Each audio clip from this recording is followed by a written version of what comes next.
Trauma and the Immanence of Eternity. February 6, 2013 / Cengiz Erdem. In my previous post I've attempted to trace, clarify and briefly define certain positions and oppositions within the philosophical field today.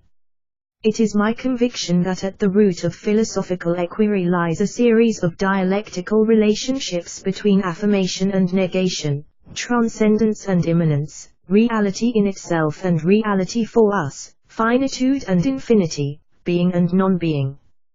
In this post I will take it upon myself to further elaborate on these oppositions in the way of establishing my own position surrounding the void that splits as it unites transcendental empiricism and transcendental materialism. Now, we know that according to Plato time doesn't really exist and that it is merely a representation of the real, an image of eternity beyond life as we live it. Needless to say, it is the human finitude, the fact of mortality, that produces human subjects as beings in time. The change of seasons, for instance, signifies the passage of time for humans, but this is an illusion, because the change of seasons doesn't mean anything for the universe itself. It signifies the passage of time only for mortal human consciousness. One of the issues on which both Zizek and Bagia agree is that Plato is the first philosopher of the traumatic incident.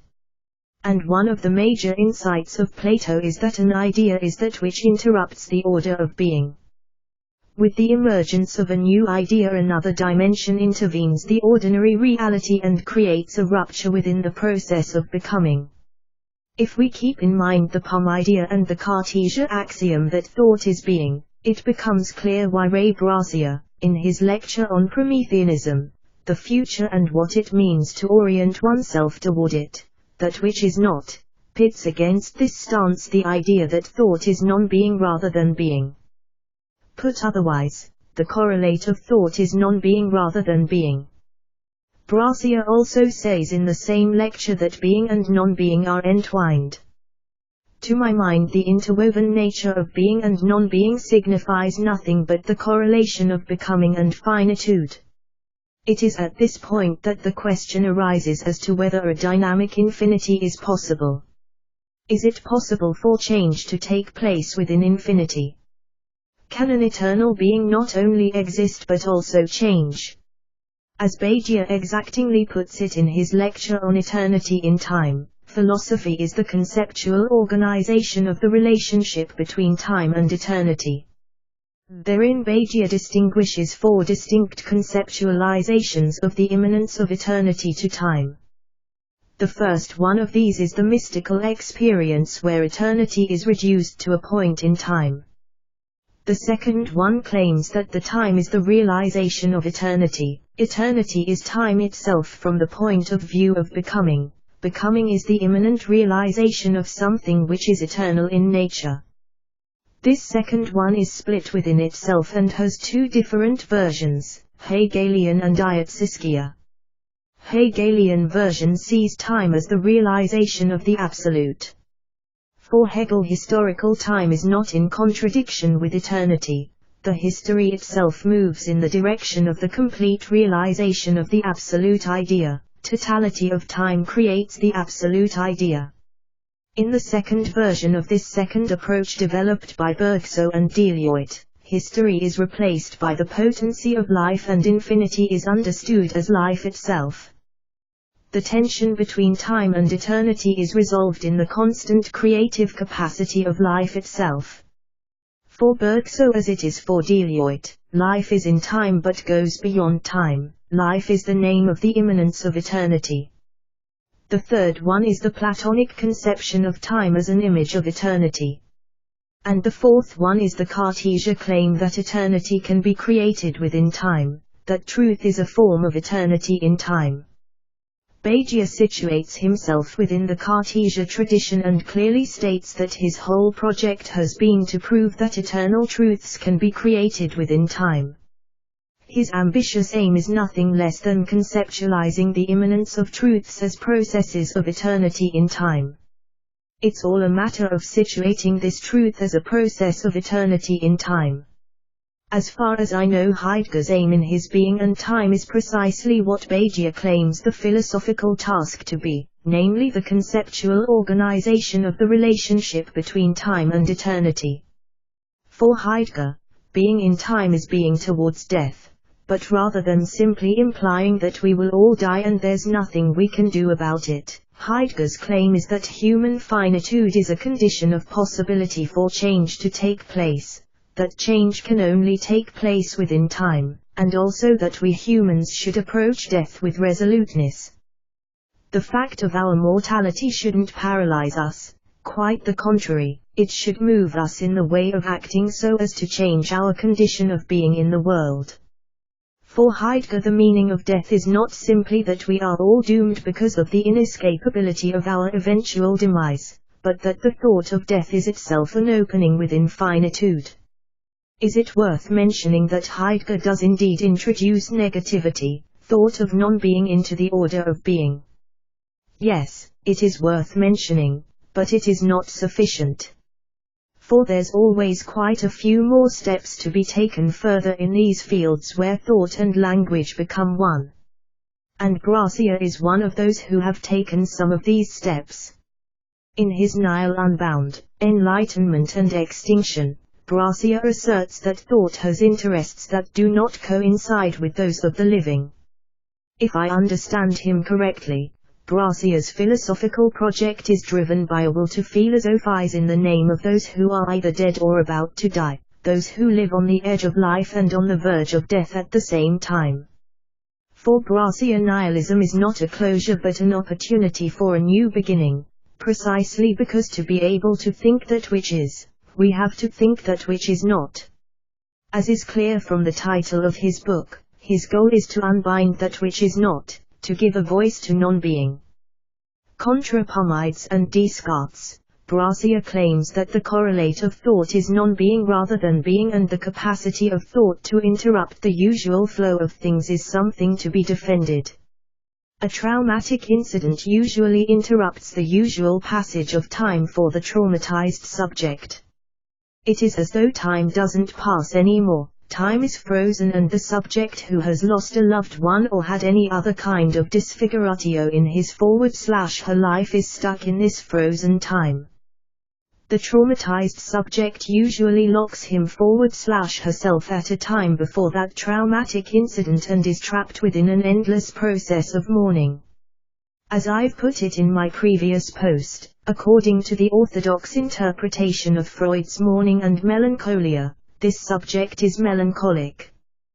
But as you may remember, therein I also say, referring to Zizek's lecture on melancholy, that according to Agamber's unorthodox reading of Freud's text in his stanzas, melancholia occurs not when the process of mourning fails and becomes endless, but when the desire itself is lost rather than the desired object. And when the desire for the object is lost, the death drive intervenes and splits the subject into the two, always already within itself, into something and nothing, in between which there is less than nothing. The subject is henceforth split within itself into that which it was before the traumatic incident and what it will have been after the traumatic incident, into the subject before the loss and the subject after the loss. This also means that the subject is divided by an absolute presence, a non-existent absent object, a lack of lack. In a situation driven by a lack of lack, the subject lives in another time within and without the ordinary time of clocks at once. A time in which nothing is present as an absence. The time of the lack is the condition of possibility for the change of the status of the impossible within the predominant order of meaning /being to take place. And needless to say, only therein can a new truth emerge, wherein time takes the shape of the space itself. At this point, Catherine Malabou's notion of plasticity coupled with Adrian Johnston's transcendental materialism comes very handy in understanding what happens next. And yet again, all in good time, for philosophical enquiry does indeed require patient labor, especially when psychoanalysis is also involved in the process of ixisig, the simultaneous becoming non-identical of a subject and becoming other than itself of an object. Advertisements. Report this AD. Report this AD. Share this. Post navigation. 12 Thoughts on Trauma and the Immanence of Eternity. Reblogged this on Neorealism and commented. Cengiz Erdem of Sesologi once again continues his glance at the oppositional positions within our moment of philosophy.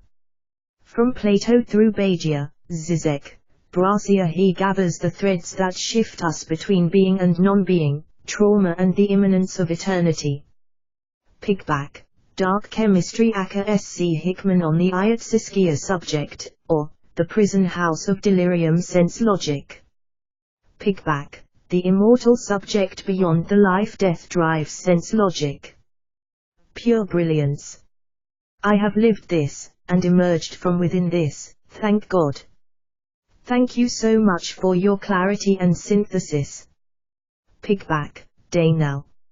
New Heaven on Earth. Pigback, In Praise of Love Tilde Bajia, 2012, Sesologi copyright symbol. You have described this so perfectly. Yes. Pigback, What is called love? Where does love come from? Sesologi copyright symbol.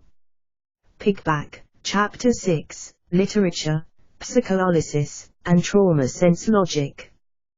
Pigback, Expulsion of the negative and affirmation of life are mutually exclusive, via Sesologic, plus the pre-Socratics, a case study, via an excavation of ideas, sense logic. Pigback, Diagasizai, Hict QZ Sesologi copyright symbol. Pigback, Sesologi copyright symbol S 2013 in review Sesologi copyright symbol. Leave a reply. Search for Black Club Minimalist Otalog. Cengiz Erdem. Black Club Emergent Sense Matters. Alienations. Post-nihilism. Links. Black Club Introspector. Black Club Introspector. Black Club Retrospector. Black Club Retrospector. Black Club C-Sepector. Alay Bajia. Capitalism. Cengiz Erdem. Gilles Deliotte. Jacques Lacan. Philosophy. Psychoanalysis. Quentin Melissu. Ray Brassier. Slavojike. Social Sciences. Speculative Realism. Yaratbilk. Advertisements. Report this AD. Black Club Minimalist Otalog. Pages /Safala. Numina. The Book of Nile. Black Club Introspector. Black Club Retrospector. Black Club C-Sepector. Black Club Translator. Black Club Emergent Sense Matters. Sesologic. A Brief Note on Kant. 0 Alpha Drift Archive. The Immanence of Truth Alay Bajia. Hyperstitio, altering the supposedly predestined future, or utopia as method, structure, and process. Dialectics of Time and Event from Kant and Hegel to Deliotte and Bajia. Kroberg, Burroughs, Deliotte, 2, The Evil Spirit and the Spiritual Automaton. The Trouble with Pleasure, Deliotte and Psychoanalysis, Subliminal Sensibility. Peter Hallward on Brexit and Beyond, The Will to Leave. Slavojike Masterclass 1 and 2, Surplus Value, Surplus Enjoyment, Surplus Knowledge. 3 Modalities of the Immanent Infinitude, Life, Matter and Thought in Henry, Deliotte and Bajia. Ontological Catastrophes and Transcendental Time Machines, Dialectics of Time and Event from Kant and Hegel, across Deliotte and Bajia, towards new futures. Black Club Wonder about your wonder. Mediate the emerging mediator. Black Club Speculations. Black Club Immanent Entities. Letterbox. It's not the number that matters.